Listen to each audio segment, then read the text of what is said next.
భూమా అఖిలప్రియ ఆంధ్రప్రదేశ్కు చెందిన రాజకీయ నాయకురాలు.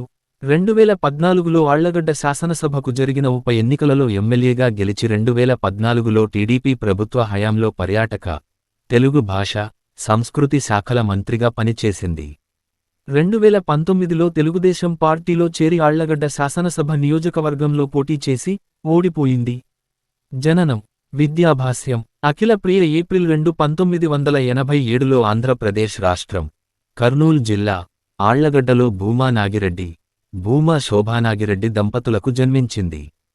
క్లాస్ స్కూల్, కాలేజీ ప్రదేశం సంవత్సరం 1 నుండి 5వ తరగతి భారతి విద్యా భవన్ హైదరాబాద్ 1999.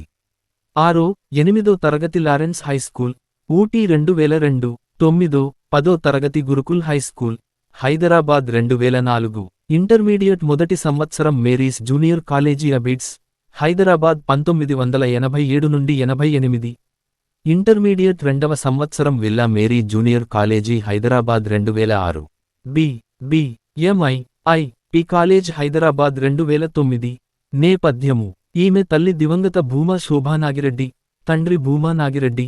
ముగ్గురు సంతానంలో ఈమె పెద్దది. తల్లి మరణంతో ఖాళీ అయిన ఆళ్లగడ్డ శాసనసభా స్థానానికి వైఎస్సార్ కాంగ్రెస్ పార్టీ తరపున పోటీలో నిలిచి ఏకగ్రీవంగా ఎన్నికైనది.